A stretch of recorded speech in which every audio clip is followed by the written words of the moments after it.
your name? It's a baby seagull.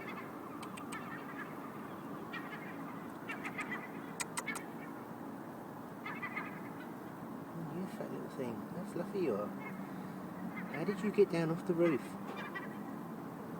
If anyone's watching this knows how they get down off the roof, and believe it or not, they actually get back up as well. I noticed this last year and I never worked out how they do it.